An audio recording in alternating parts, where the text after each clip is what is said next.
And once again, I want to say greetings to each and every one of you, Aquaba, and welcome. Welcome to another round of the Conscious Rasta Report here on LIB Radio, LIB TV, and on livinginblack.com. My name is Keedy Awado, aka the Conscious Rasta. Weekday mornings, you and I get together live. We come at you from 9 a.m. Pacific time. That's 12 noon, 5 p.m. GMT, and 8 p.m. 5 p.m. GMT and 8 p.m. East Africa time. We get together with you. And we deal with culture, labor, law, politics, religion, family, conflict, future studies, all areas of human interactivity and development. Today's date is Monday, the 13th day of October, the year 2025 in the Kemetic calendar, to which we've realigned our cultural clock. Welcome to the 7th millennium. You have found your family in a peaceful place here on LIB Radio, LIB TV, here on livinginblack.com. Greetings to each and every one of you. My name, you know my name. I am the Conscious Rasta, a.k.a. the brother from the future, a.k.a. Chef Keedy, also known as Keedy Awado. I've been wanting to do this program for a little while.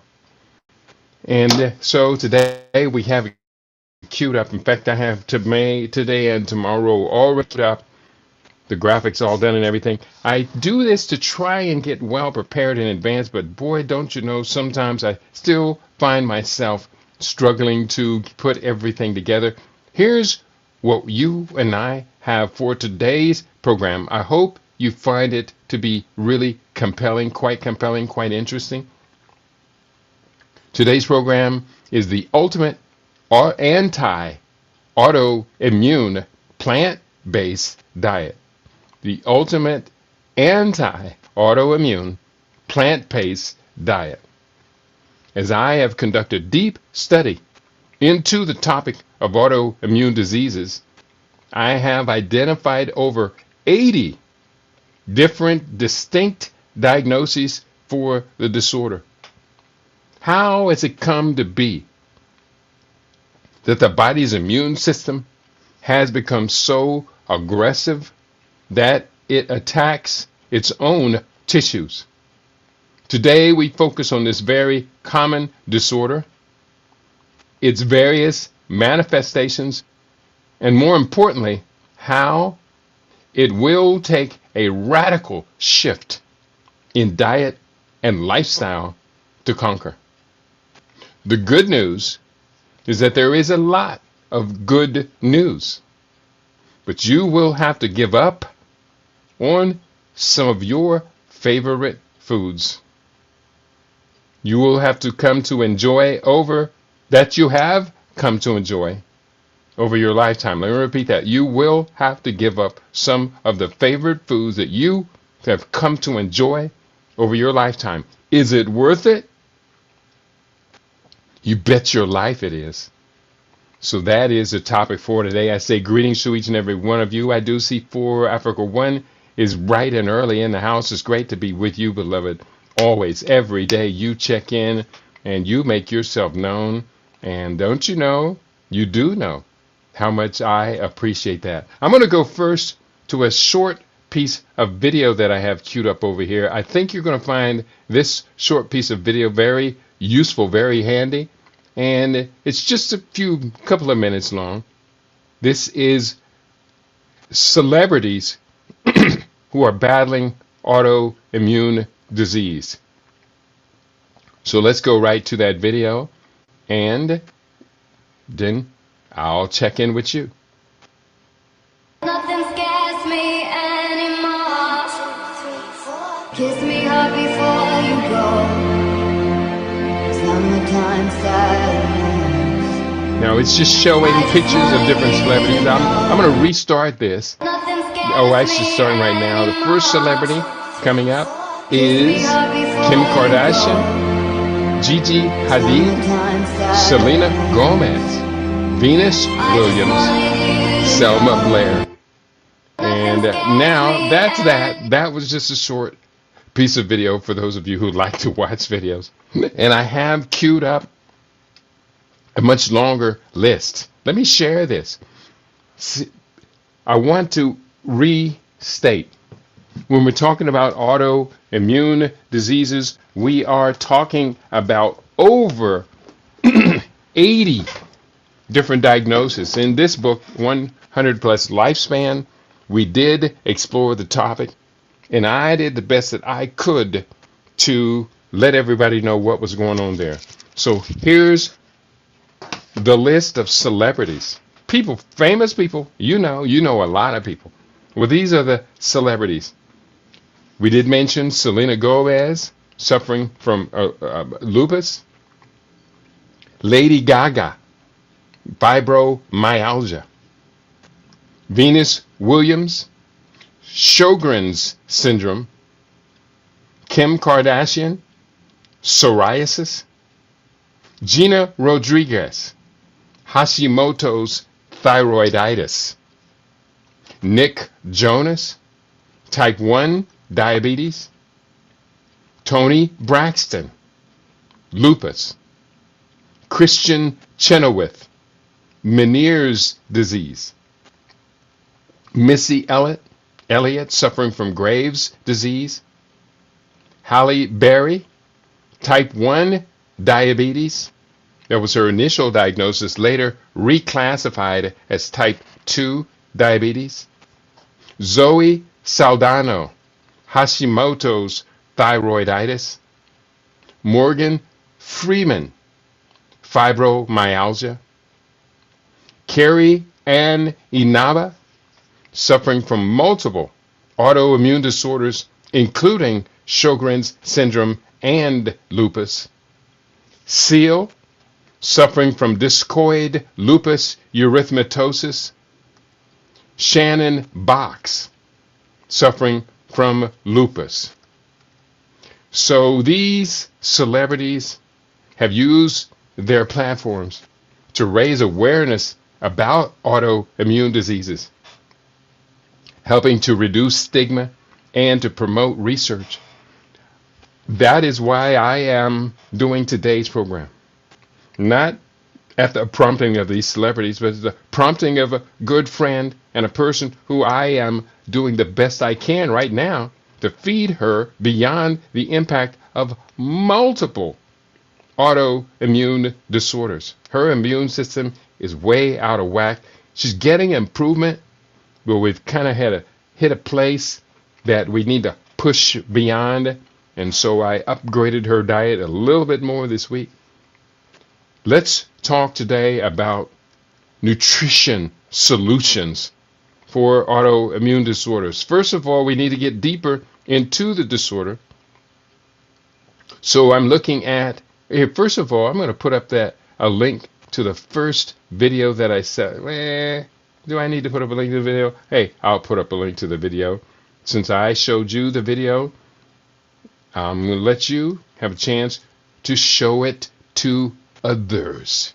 And that's very important, that we take responsibility for getting the word out about what is happening with our people, with the family.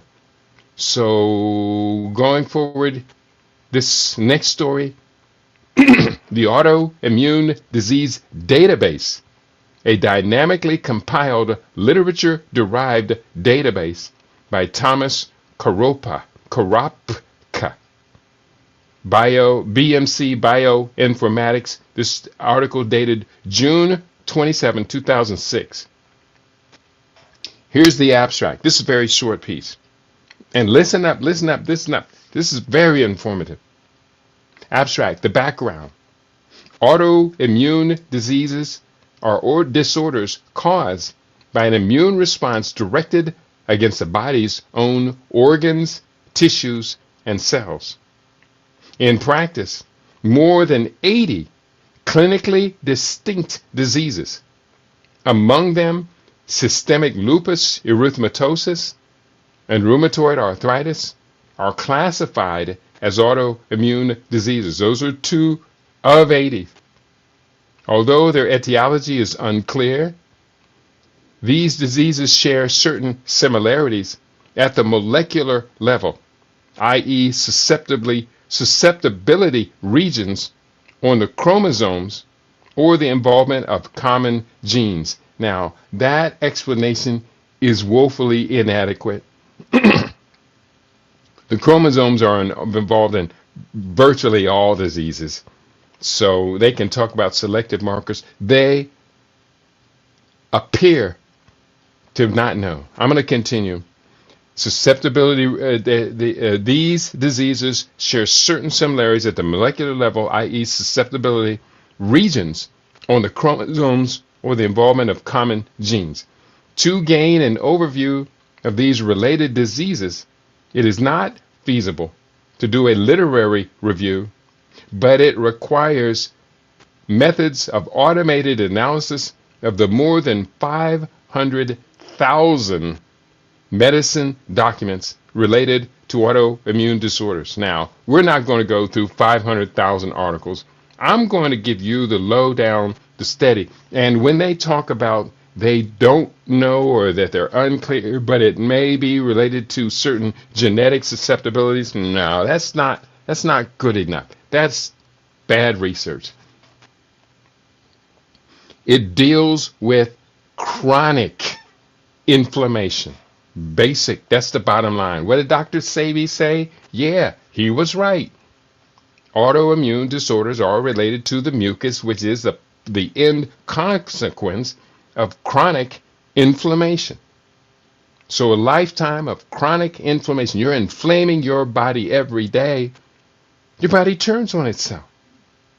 They talk about type 1 diabetes as an autoimmune disorder, but they really don't indicate that type 1 diabetes begins at about maybe age 13 to 15 when one goes through that hormonal change from a young person's life, their hormones now developing.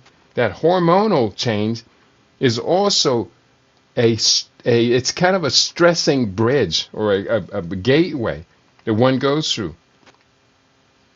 And what's happened is all the sugar, all the candy, all the pizza, all the hot dogs, all that garbage that you have eaten from the time when you can eat it and you shouldn't be eating it until the time you mature into a young adult, you're inflamed constantly. And at that particular point, when your body has to handle the hormones as well, you don't have enough vitality to take with you on that other side. So you have to start giving things up. The pancreas, the production of insulin in the pancreas is one of the first things we give up when we overstress our body, when we're in chronic inflammation. Diabetes, adult onset diabetes. We have to give it up. We don't have to, but we do as a consequence of all of that chronic inflammation from the stuff that you put in your mouth. Let's go.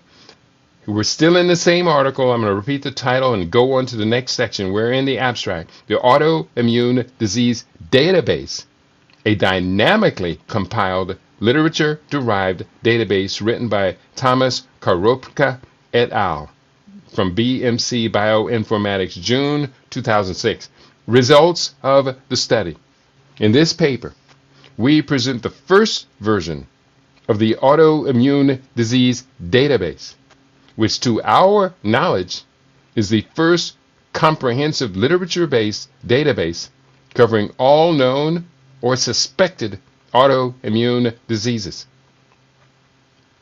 This dynamically compiled database allows researchers to link autoimmune diseases to the candidate genes or proteins. Now I say proteins, not genes, through the use of named entity recognition, which identifies genes/proteins in the corresponding medicine abstracts. The Autoimmune Disease Database covers 103 autoimmune disease concepts. This list was expanded to include synonyms and spelling variants, yielding a list of over 1,200 disease names. The current version of the database provides links to 541,690 abstracts and over 5,000 unique genes/proteins. Conclusion. The autoimmune disease database provides a researcher with a tool to navigate potential gene-disease relationships in medicine abstracts in the context of autoimmune diseases. So, we're going to ultimately focus on an autoimmune plant-based diet that will be beneficial for individuals looking to manage autoimmune diseases and disorders. But before that, we were mentioning earlier celebrities with autoimmune disorders. I neglected to mention a couple of celebrities. Bernie Mac, one who we knew did die ultimately because of his sarcoidosis. My partner Terry, she had sarcoidosis and nearly took her life when she was much younger.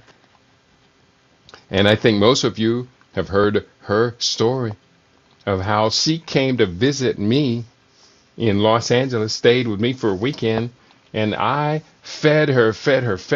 She went back home, continued to eat the food, and with her case, her autoimmune disorder went away in 7 to 10 days. It went away.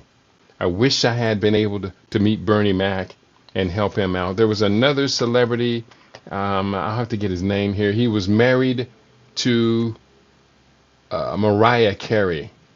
What was his name? Nick Cannon. He is suffering from, I believe it's lupus with Nick Carey. There's a whole bunch of them. Lady Gaga, Heather Ray El Moussa, Missy Elliott, I mentioned her earlier, Jack Osborne, multiple sclerosis, Daisy Ridley, Graves' disease, Terry Garr disease, was talking about multiple sclerosis, a bunch of different actors and actresses. And autoimmune disorder, I'm looking for Nara Smith, lupus diagnosis, Jordan Emmanuel, suffering alopecia is an autoimmune disorder. Allergies are autoimmune disorders. Autoimmune disorders dominate many people's lives. And now we're giving focus on how if you are dealing with one of these multiple disorders with over 1,200 disease names, it's not 1,200 distinct diseases, there's about 80 manifestations of these, but the names will change. There is hope. You have hope. And that's what we want to talk about today, is this.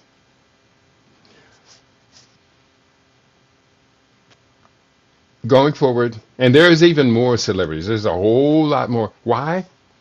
The bottom line is autoimmune disorders are so common. Let's just, first of all, I want to focus on how common are in American populations, how common are autoimmune disorders.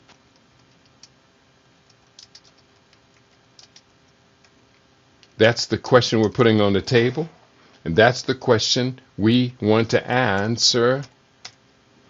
And it says, in America, approximately 4.6% of the population is estimated to have one or more autoimmune diseases. This translates to about 15 million people. Another estimate suggests that autoimmune diseases affect around 3% of the U.S. population, totaling approximately 10 million individuals. These statistics indicate a significant prevalence of autoimmune disorders in the United States. And this is a very, very serious. I'm going to go a little bit deeper into this before we focus on nutrition solutions. So going forward, I want you to answer this question with a think deeper response. And autoimmune disorders are surprisingly common in the United States. Here's a breakdown of the latest findings. The prevalence of autoimmune diseases in the U.S. An estimated number of affected individuals, around 15 million, have been diagnosed with one or more autoimmune disorders. Continuing,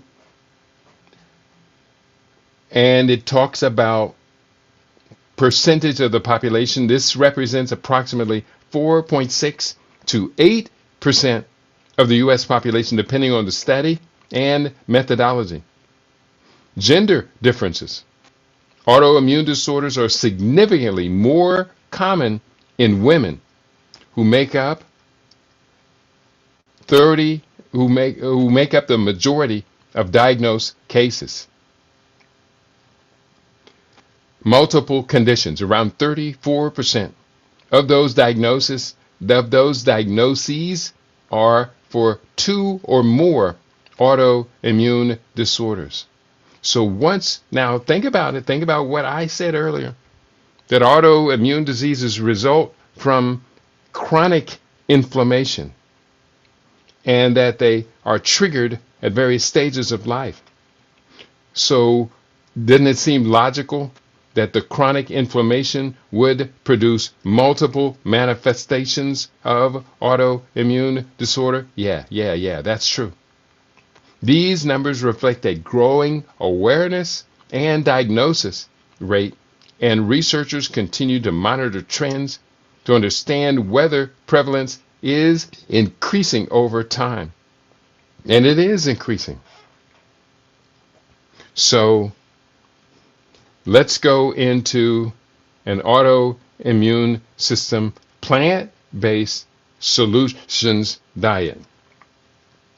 Creating an autoimmune plant-based diet can be beneficial for some individuals looking to manage autoimmune conditions.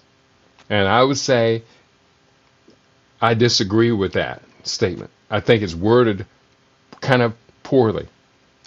I would say creating an autoimmune plant-based diet is the only non-medical solution that's been proven to work. The only non-medical solution proven to work.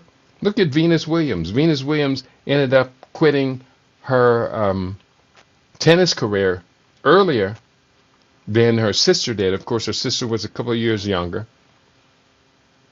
But Venus Williams had to stop because of her autoimmune disorder. And what did she do to manage it and keep herself moving and keep herself healthy? She went on a strictly raw plant-based diet. Yes, she did. And to my understanding, she has maintained it to a great extent. She is no longer playing tennis, of course. But enough respect to Venus Williams for having made that choice. A lot of celebrities are increasingly going into the plant-based diet. I suggested Halle Berry, Zoe Saldana, and others, including, Will Smith's wife apparently did not suffer from alopecia. She was just tripping. I'm not even going to go into Jada Pinkett's wild life. Here are 20 key concepts to consider. Number one, a whole plant-based food focus. Emphasize whole, unprocessed foods to maximize your nutrient intake. Point two, fruits and vegetables. Very important here. Fruits and vegetables. Include a variety of colorful fruits and vegetables for antioxidants and phytonutrients. Colorful. Get the color back in your food. Make your plate sparkle. Color. Those of you who have seen the pictures of my plates, you understand what I do to make my food as colorful as possible. Well, this is the solution, everybody. I can tell you this is the solution. This is what you want to do. This is the way you want to live. Point number 3, healthy fats. Incorporate sources of healthy fats, such as avocados, nuts, seeds, and olive oil into your diet. And when we're talking about healthy fats, you're really talking about the anti-inflammatory essential fatty acids. Essential fatty acids. In Living Superfood, I discussed the 8 critical classes of nutrition we need as humans to survive. We all need all 8 of them. If we don't get all 8 of them, we're notching out our health, and ultimately it can fail us if we remove these critical nutrients and if we do not get them efficiently, effectively from the right sources. They are, number 1, critical classes of nutrients. Number 1, hydration. You got to have liquid. You have to be hydrated. Drinking beer, sodas, sugary teas, and other things like that, that ain't it. That's not the real hydration that your body needs to stay up on its health. Water is life. What did I say? Simple statement. Water is life. 3 words. Water is life. So we have to have hydration. Number 2, vitamins. Unless you're in UK or another Commonwealth country, then you need vitamins. They are essential part of our nutrition. Number 3, minerals, key minerals. You have your macro minerals and your micro minerals. All told, I think there are 8 or 9 macro minerals. I think there's 8. And then there are an estimated 84 distinct minerals we need, including the micro minerals. Number 4, we need protein, but the protein has got to be broad enough to supply all of our essential amino acids. Protein. We must have protein to live. And here's a beautiful thing. All plants are made of protein. Some more dense than others. The ones that I like are soybeans, organic and sprouted if possible. There is also, we like nuts and seeds, other things, because they contain other essential, necessary nutrients. So we gotten up to number 1, hydration, vitamins, minerals, protein. Number 5, carbohydrates. We must consume carbohydrates in the form of plant-based foods. No meat contains carbohydrates. Plant-based foods. Carbohydrates are where we get our primary source of energy. So after carbohydrates, we need enzymes. And when we consume the foods live, we get the enzymes. One of the primary things to turn off the autoimmune disorders are enzymes. Yeah, we must eat enzymes. Next, we have, that's number 5. Was that number 6? Protein, carbohydrates, number 5. Number 6 was enzymes. And number 7, no, that was number 5. That was carbohydrates, number 4. Hey, listen, hydration, vitamins, minerals, proteins, carbohydrates. Number 6 is essential fatty acids, EFAs. Essential fatty acids. We must have them. We need to eat them. Number 7 is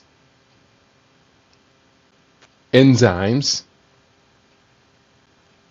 I said that already. That really comes after carbohydrates because that's where we're going to get the enzymes from, the carbohydrates. Number 7 would be essential fatty acids. Most likely we need to consume sources of omega-3 fatty acid.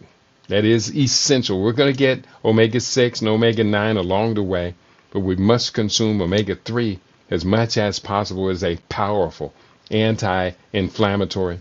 And number 7 of the nutrition we need to stay alive is fiber. We've got to have fiber. Guess how much fiber there is in an egg? None. How much fiber is there in cow's milk? Dairy of any sort? None. How much fiber is there in that steak, that meat, that big chunk of thing you want to put in your mouth? None. How much fiber is in the hamburger? None, unless the hamburger has filler in it. That means it's partially soy or whatever. If the hamburger's filler in it, then you're going to get the fiber from the filler. But you don't want the filler. You want the burger. Yeah. So those are the 8 critical classes of nutrients that we all need to survive. Going forward, we're up to number 4 on our list of the 20 key concepts of foods that we need to survive. Number 4 is plant proteins. Plant proteins. Choose legumes, lentils, quinoa, and tofu for protein sources. Very important. Next, gluten-free options. This is a concept that we're talking about. We're talking about concepts. Consider gluten-free grains like rice, quinoa, and millet if gluten sensitivity is a concern. Well, guess what? Gluten sensitivity is a concern because it can trigger an autoimmune disease.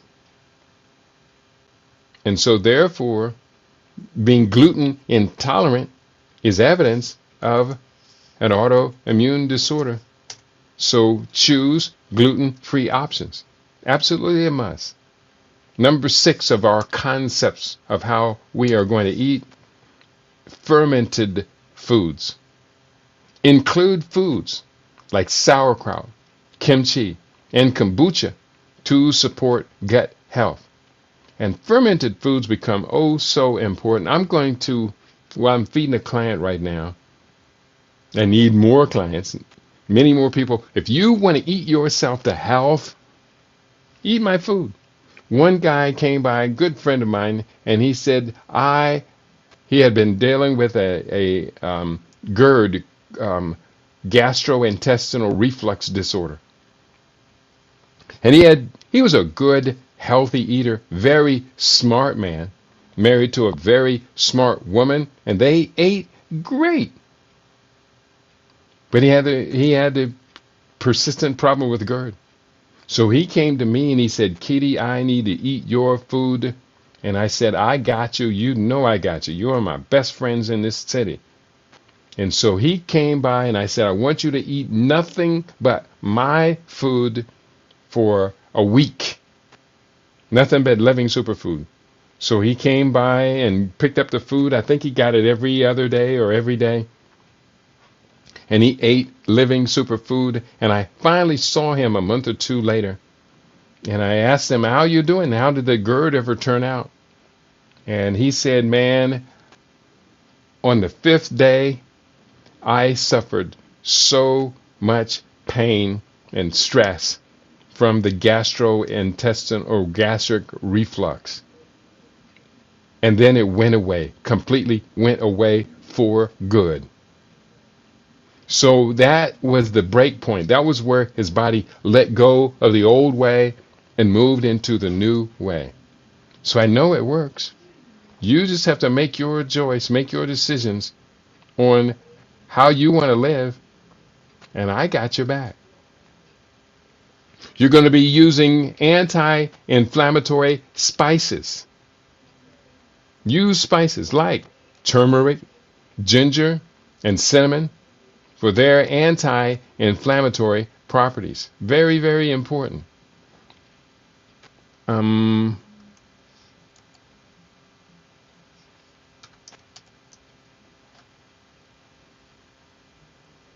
Next is low glycemic index, low sugar content of your food. This is incredibly important.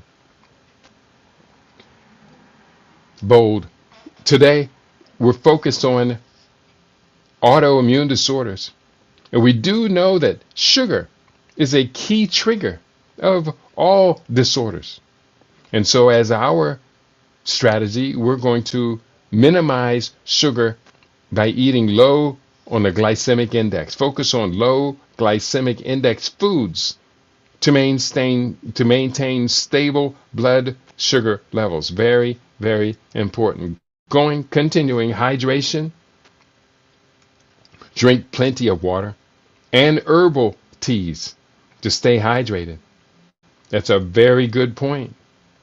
Next point, limit your sugar. Again, emphasizing the low glycemic lifestyle. Limit your sugar. You won't be able to completely eliminate sugar. But what you can do and will do, should do, is make sure that you're not eating yourself ill by eating so much sugar. Very important point. Bear with me here. Just trying to correct my numbering system on this. We are up to the next one is dairy alternatives. Opt for plant-based dairy alternatives like almond or coconut milk. There's almond milk, coconut milk. Those are very, very good. There's hemp seed milk is even better. You can have milk made from soybeans, soy milk. That's not the best because the soybeans used to make soy milk in this country, most of the soybeans are grown with their GMO modified to be tolerant of weed killer glyphosate. And so we don't want to undermine our immune system by wrecking our gut microbiome consuming glyphosate. So if you're going to buy and if you're going to drink soy milk, I highly recommend it must be certified organic, non-GMO. And the same thing is true for tofu. Organic, non-GMO in all soy products. Please, please, please do this and you will not regret it. We're talking about the ultimate autoimmune nutrition diet. It says next on my list, balanced meals. Aim for balanced meals that include a source of protein, healthy fats, and complex carbohydrates.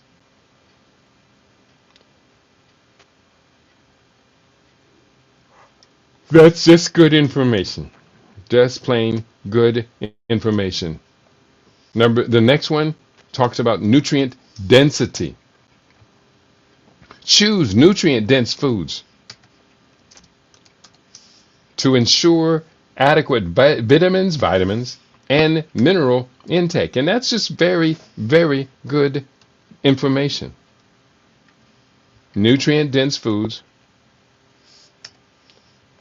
with adequate vitamin and mineral intake. What they're talking about is choose superfoods. These are, let me write this in, these are commonly called superfoods. And I know some of you out there do concentrate on eating superfoods. Let me check and see if anybody's in my message room. I do see people talking to me. For Africa 1 says, I have sensitivities, allergies to bleach, numerous synthetic chemicals, aerosols, etc. Is this autoimmune dysfunction or a natural response to unnatural products? You got it. You got it. What you have is a normalized system, which makes you allergic or intolerant, not allergic. This is intolerant of unnatural chemicals. Multiple chemical sensitivity is what we call this. I am like you. I have multiple chemical insensitivity. I cannot and will not tolerate vaccines. I cannot and do not tolerate very well things like chlorine, bleach, synthetic chemicals, I used to, when I was a child, I would break out in a rash when using stay pressed clothes.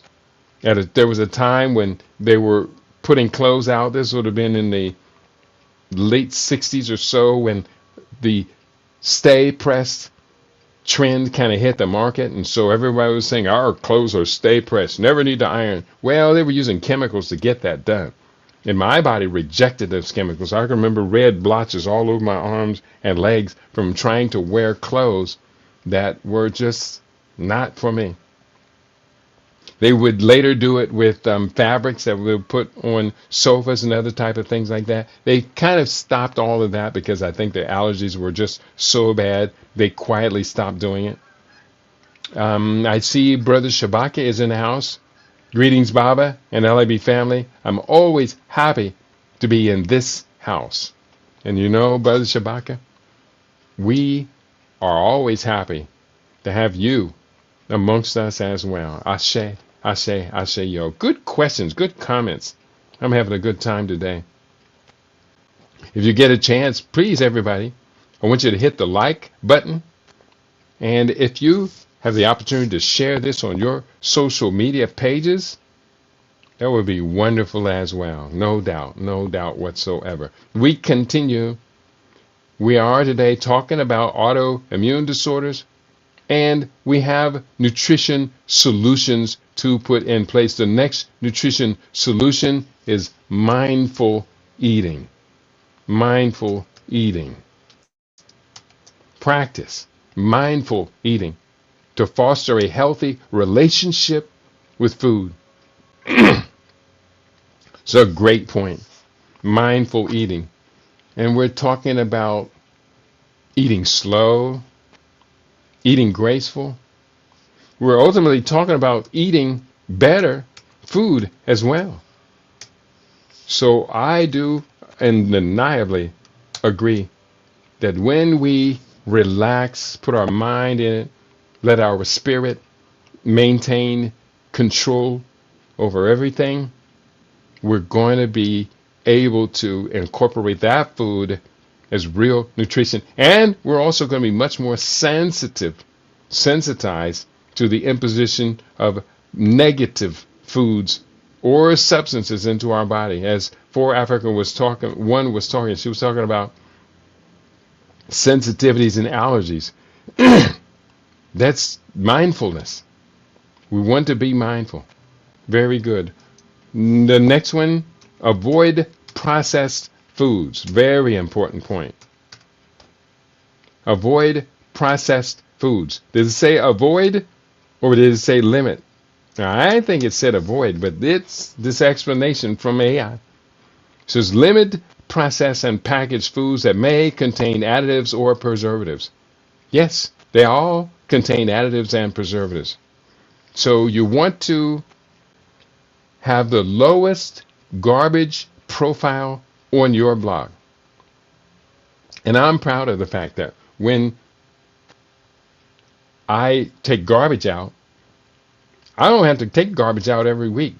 I can take my garbage cans to the curb every four weeks or so. I only take it out every week because, well, now we had been putting the compost ultimately in the garbage. But now growing season has just started up again, so all of that compost is going out in the garden. Yes, it is. Seasonal eating. The next one, I don't have the numbering because it all changed in the middle of this. I think this is number 15. Seasonal eating. Choose seasonal produce for freshness and nutrient density. And seasonal, eat it in season. That's just like simple. Eat local and in season, and notice that your microbiome reflects the healthy environment. And your seasonal eating, your biological calendar is in tune with the seasons. Sustainable sourcing. Consider the sustainability of food sources when making dietary choices. Very important. Now, it's not necessarily focusing on the autoimmune aspect, but it is focusing on essentially what's real. Individualization, recognizing that dietary needs can vary. personalize the diet based on individual responses. And this is all very, very necessary and very true. And the next one, consultation. Work with a healthcare provider or a nutritionist for tailored advice, especially when managing autoimmune conditions. Work with someone. It doesn't have to be me, but it should be. You want to work with someone who's going to care about you, who's going to work with you as an individual. So going forward, let's talk a little bit more about specifics of these autoimmune disease. Type 1 diabetes is an autoimmune disease, and it is strongly linked to other autoimmune conditions. Type 2 diabetes is not primarily autoimmune, but can co-occur with autoimmune diseases and share some genetic and immune-related risk factors. I think I'm going to disagree with that. We do acknowledge type 1 as autoimmune, but there's a thing. Type 1 doesn't hit until later, once the child becomes a teenager. It depends on, it could hit at age 15, 13, could hit at age 20. And therefore, it's autoimmune disorder. It's reflecting the environment that has been created, what the child basically consumes. And don't let the doctor tell you that these are genetically inherited. That's not true.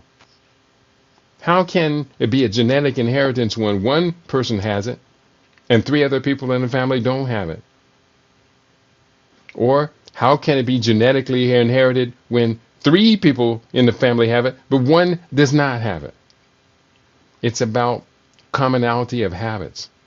Habits have a tendency, strong tendency, to be established very young in age, and that happens to be at a time when we are with our family full time. So therefore, we're eating together. We have many of the same habits.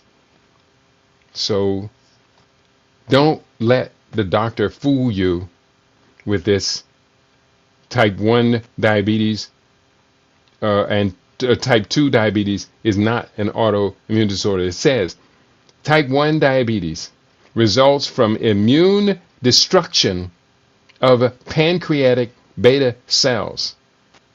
People with type 1 diabetes have a higher than average risk of developing other autoimmune diseases, such as autoimmune thyroid disease, that's Hashimoto's or Graves' disease, celiac disease, and autoimmune liver diseases. Type 2 diabetes, on the other hand, this says, is driven mainly by insulin resistance and metabolic factors, not by autoimmunity. But observational and genetic studies show overlapping risk patterns and occasional concurrence with autoimmune conditions.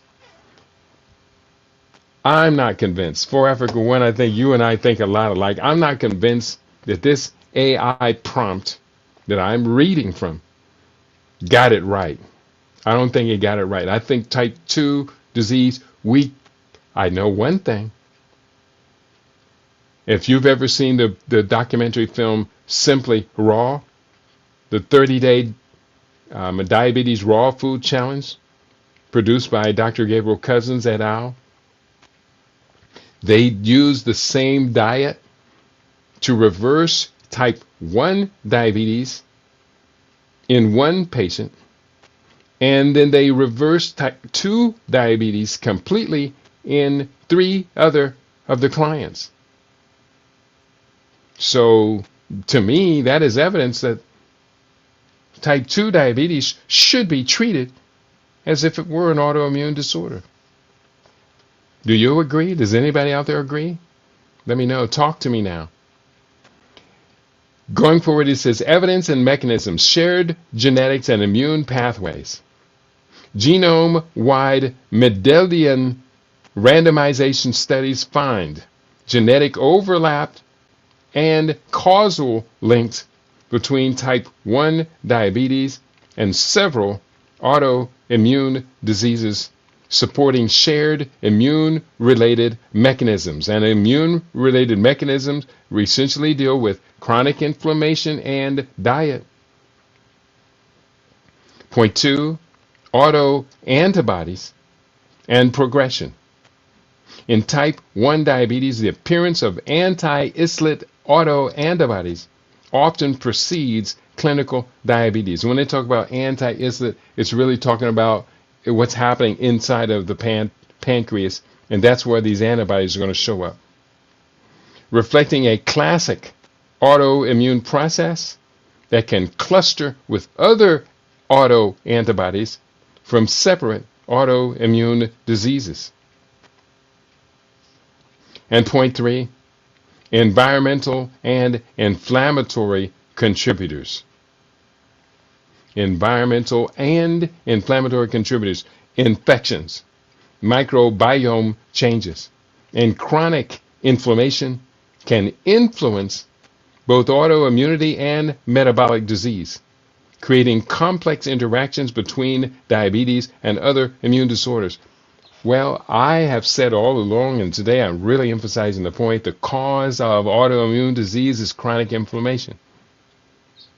Infections, that's an acute inflammation.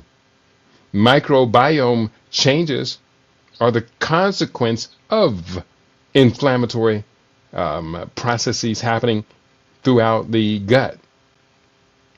It said they can influence. No, I say they can cause autoimmunity, and I agree, can cause metabolic diseases, which people with autoimmune diseases generally are going to be reflecting metabolic disorder. 3 or more of the following 10 different diseases. They are overweight or obesity, visceral fat, stomach fat, big belly syndrome. They are disturbance of your cholesterol, high triglycerides, hypertension, hyperglycemia, chronic nephropathy, or progressive nephropathy, not chronic, well, it is chronic, but it's progressive nephropathy, meaning your kidneys continue to get worse and worse as long as you have the metabolic disorder. Progressive nephropathy, cancer, disruption of the gut microbiome, and non-alcoholic fatty liver disease. Those 10 indicate metabolic disorder. 3 of those 10 simultaneously indicate metabolic disorder. And that is a consequence of chronic inflammation. It says clinical implications of this link between type 1 diabetes and autoimmune disorder. It says people with type 1 diabetes are routinely screened for commonly coexisting autoimmune disorders, especially autoimmune thyroid, Hashimoto's disease, Graves' disease, and others, and celiac diseases. Clinicians maintain higher vigilance for additional autoimmune problems in these patients. And celiac disease, that is gluten intolerance. I think it is. Let me just clarify that real quick. I'm pretty sure I'm right there. Celiac disease. What is the cause of celiac disease? And real quickly, coming back at me, cause of celiac disease. Celiac disease is an autoimmune disorder in which ingestion of gluten, that's it, causes the immune system to attack and damage the small intestine, leading to malabsorption of various variable symptoms across individuals. Celiac disease requires a genetic predisposition. I doubt it. Most commonly, the HLA genes most commonly, that's not an absolute, HLA-DQ2 or HLA-DQ8, which are present in nearly all people, that's not absolute, with the condition and substantially increased risk, that's not absolute. So genetic factors, throw that away. Immune mechanism. When a susceptible person eats gluten, the immune system mounts an abnormal response that creates antibodies and activates immune cells that damage the small intestinal villi, impairing nutrient absorption. Environment and other triggers include when the disease appears. Known contributors include the timing and amount of gluten exposure, gastrointestinal infections, changes in gut permeability, and other yet unclear triggers that interact with genetics to initiate the autoimmune response. And it then talks about risk and family history. Summary: celiac disease is caused by an interplay of genetic susceptibility, an abnormal immune reaction to gluten, and environmental factors that together produce autoimmune damage to the small intestine. Again, autoimmune is the consequence of these inflammatory conditions. Genetic susceptibility, to me, would be probably less than 5% of what's responsible. Otherwise, if it were genetic susceptibility, then everybody who shared the genes would have the disease, and that's just not happening. A couple of comments for Africa. One: if I were to eat seasonal and local in the UK, I would only be eating potatoes, cabbage, apples, and carrots. Slight exaggeration, but you get my point. I get your point. You're absolutely right. To only eat seasonal and local is preferred. But in today's food supply system, where we're so far distant from the land, we're only eating foods that others grow commercially. That's not practical. What I do encourage, and we do encourage, that you do as much seasonal and local as you can. And the way you do that is you grow your garden. Every one of us should be growing our garden. She writes further: yes, my sister had juvenile arthritis, the only one in the family, though I had periods of joint pain until I became vegan about 40 years ago. You're absolutely right. And I hope that your sister found your example and follows your example to this date. Because juvenile or rheumatoid arthritis is no joke. Osteoarthritis is no joke. It's a very painful disease. And we all want relief from such suffering. We do. I'm going to begin to wrap it up. We did a lot of good research today. And I just want to put up this one statement here about celiac disease, the cause. And I'm going to put up that last paragraph. Celiac disease. And real quickly, I'm also going to put up that last paragraph, which is celiac disease is caused by an interplay. I'll put it up even though I don't necessarily believe in it. It is caused by an interplay of genetic susceptibility, an abnormal immune reaction to gluten, and environmental factors that together produce autoimmune damage to the small intestine. And I think that's a pretty good place for us to finish today's conversation. You have options. If you have an autoimmune disorder, you have options. And the more that you understand the options that you have, the more that you now begin to take advantage of everything we know about autoimmune disorders.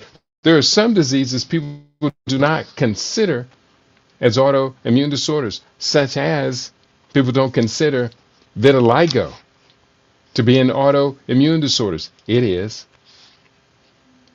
People don't consider sickle cell to be an autoimmune disorder. It is. The cells, the sickling of the cells is triggered by environmental factors because the cells are just not supposed to act like that. They're not designed to act like that. And is there a genetic link to sickle cell disease? Yeah, most likely. That appears to be true. That there is a susceptibility to sickle cell disease because of genes, but it's not common in everyone. So we do have a hand in this. We can create the environment. We can create the environment for our bodies, within our bodies, and as our bodies interface to the world. The skin is the largest organ in the body. It's an interface with the world. We can change this.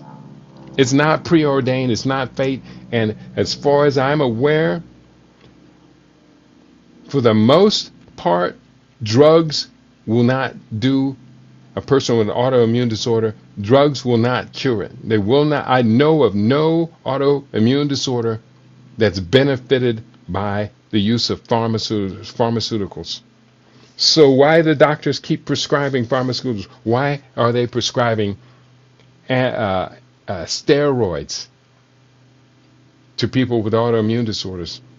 When you have an autoimmune disorder and you start taking these steroids, you blow up. Why does your body blow up? Because of chronic inflammation. You're swelling up. You're gaining all this excess weight. Why? Because now you become insulin insensitive. It's true. You don't want to go out like that. And you don't want your doctor, that guy you call my doctor, to take you out like that. So let's do a better job of doing a better job of staying healthy. I think we can. We talked today about, I listed a whole bunch of things, a whole bunch of situations that really are about autoimmune disease. And I think we've done a pretty good job of it. I want you to tell your friends, to tell their friends that we have this. We got this LIB radio now. This is real. This is very useful information that we have here. And because we have our own, we now can take control of our fate. I am the master of my fate. I am the captain of my soul. And that's where we can go positive. Today we listed 20 key concepts related to nutrition and autoimmune disorders. I hope you found it handy. If you get this book, 100 Plus Lifespan, it has appendix number 1 is entitled Inflammation and Disease. Chronic inflammation and disease. I'm going to just give a couple of these names of autoimmune disorders and inflammation-based diseases. Scleritis, the white part of your eye called the sclera, is a layer of tissue that protects the rest of your eye. When this area is inflamed and hurts, doctors call that condition scleritis. Sclerosing cholangitis is a rare inflammatory liver disease that damages the bile ducts inside and outside the liver. Seminal vesicolitis is an uncommon entity characterized by inflammation of the seminal vesicles. It is most commonly infective in etiology. And there's a whole bunch of these diseases. I'm not separating them by autoimmune so much right now. This is a list of inflammation conditions that we humans do suffer. This is one of the most comprehensive lists you will ever see. Has 161 items on the list in Appendix 1, and let alone in the Life expanding habits, there's 106 suggestions on what you and I can do to extend a healthy lifespan. Number 42, develop the habit of reading food labels.